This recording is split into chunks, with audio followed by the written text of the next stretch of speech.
Què tal, amics? Com esteu? Bona Setmana Santa. Estem a Dissabte Sant, al centre de l'anomenat Trido Pasqual, i demà ja ens saludarem, ja ens podrem felicitar la Pasqua. Bé, avui aquesta imatge ens va de meravella perquè és la tomba de Jesús. Recordem que avui Jesús descansa, commemorem que Jesús descansa a la tomba. I aquesta tomba la trobareu a l'església del Sant Sepulcre de Jerusalem, que és impressionant. A dins mateix hi ha altres esglésies. Si no hi heu anat mai, us ho recomano.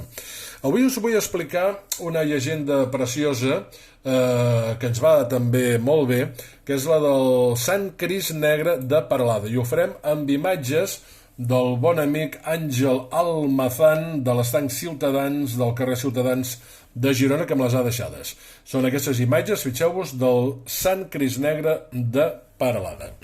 Hi ha una llegenda preciosa que explica que el 17 de desembre de l'any 975 hi havia un pagès que tornava de llaurar, en Joaquim Catort, que va trobar de forma prodigiosa un carro que no el portava ningú, no l'atançava ningú, i quan va passar per davant d'ell es va aturar. I aquesta és la gran sorpresa. I diu, què ha passat aquí?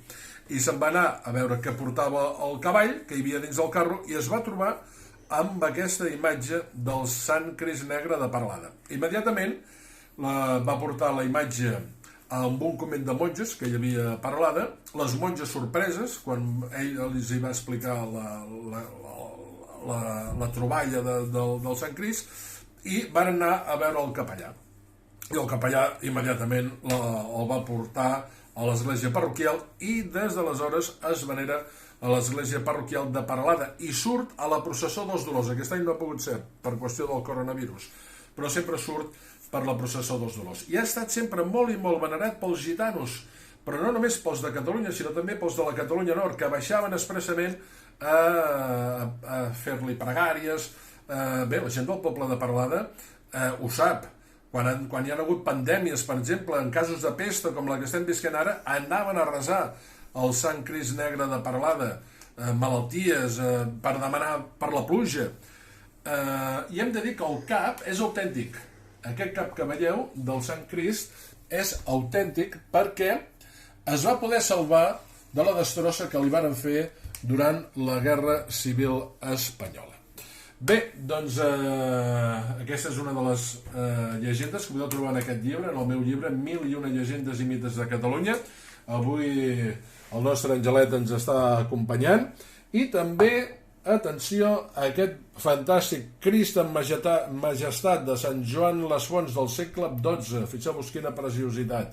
Sant Joan les Fonts el guarden. Demà ens felicitarem la Pasqua i avui gaudirem de la gran vetlla pasqual, que avui precisament és la missa més important per als cristians. No és la missa de Nadal, sinó la missa de Pasqua que comença al vespre. Adéu-siau i fins demà, que demà, tal com dèiem, ens felicitarem la Pasqua. Que vagi bé.